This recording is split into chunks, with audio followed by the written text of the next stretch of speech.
Good morning. Welcome to Rising. We have another scrum-diddly-umptious show planned for you today. I promised one of our directors, our producers, I would say that this morning. Briahna, what's going on? Well, Robby, the Respect for Marriage Act has passed the Senate with a filibuster-proof majority vote of 61 to 36. The bill will first be sent to the House, where they are expected to approve, and send it to President Biden. We'll continue to keep an eye on that as it develops. Meanwhile, new this morning, more shocking admissions in the fallout from FTX's collapse. In a newly published interview with YouTuber Tiffany Fong, disgraced FTX founder Sam Bankman-Fried claimed he used a dark money loophole in Citizens United to secretly donate millions of dollars to Republicans. Let's listen to that admission. I donated to both parties. I donated about the same amount to both parties this year.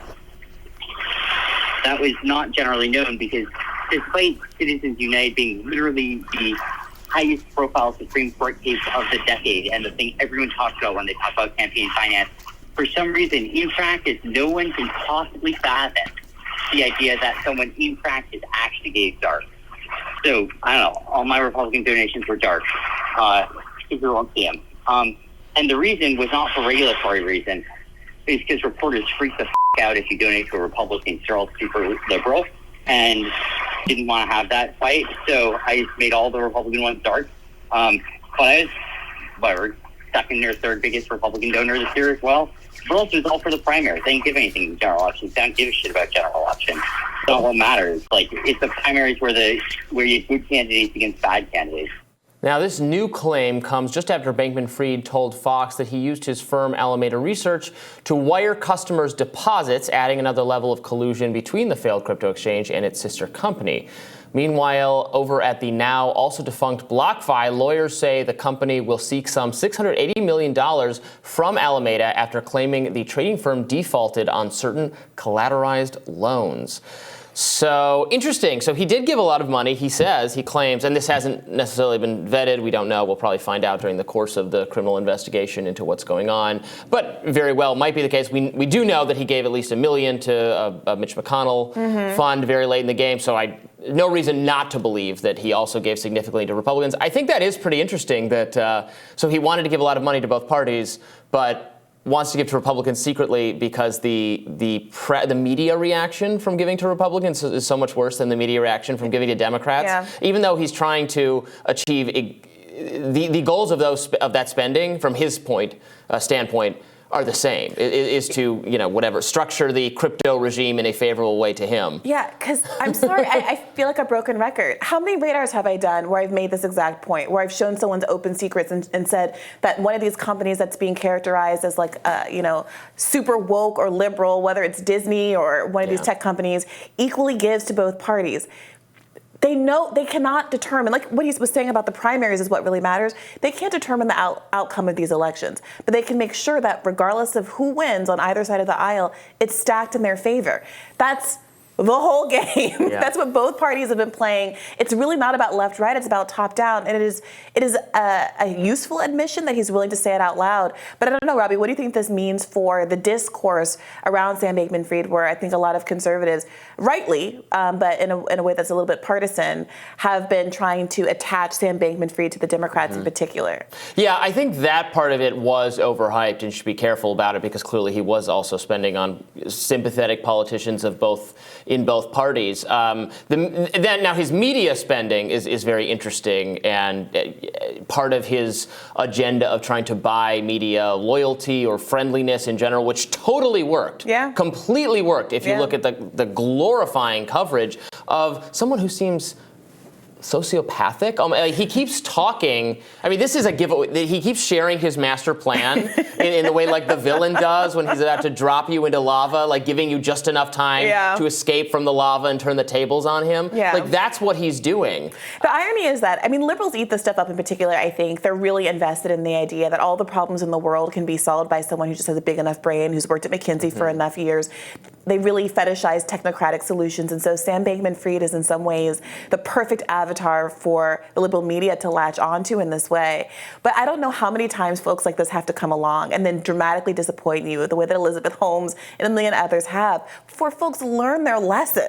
Yeah. I don't know, man. They ate up exactly what he was serving. Yeah, and he wasn't he's not even, I mean, watching now how the media has turned on Mark Zuckerberg has been interesting because he was in the exact same position. And when people were talking about him as the media's turned on Mark Zuckerberg almost to a much greater degree than I think he deserves, personal blame for Donald Trump because of the Russia. Elected. Yeah.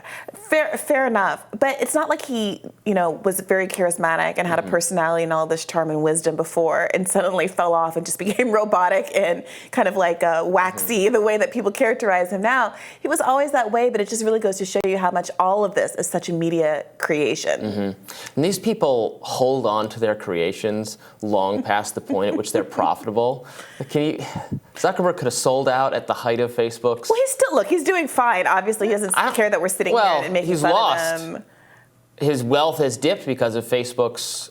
Facebook could go to zero in the long run, and he really wish he'd sold it. Mark Zuckerberg will be fine. Well, I'm not shedding tears for him. I'm trying to explain the kind of this goes to what you're talking about, the sort of faith in technocracy and these great men, and that they'll put all the pieces together and they'll make it work and they'll fix it. And let me ask you this, Robbie. You can't jumpstart a flailing social media company. Well, it does seem like, they own so many other companies that aren't flailing, like Instagram and stuff isn't going in. But let me ask you about this. Sure will.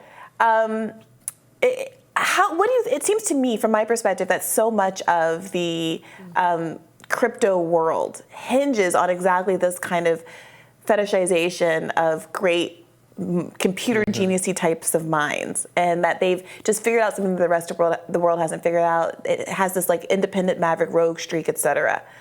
What do you think that this crisis has in terms of an effect on people's willingness to invest? Do you think there's going to be a long-term tail on people's faith in crypto, generally speaking, or do you think it's going to be considered a more isolated incident? I don't know. This might very well erode the emerging trust in crypto, or it might cause the discourse to be, well, we need a lot more regulation of crypto or something like that. All those things could be the case. We had on my colleague at Reason, Zach Weissmuller, yesterday, who is trying to make the case, or his argument is that Sam Bankman-Fried was sort of an outlier in terms of his crypto approach.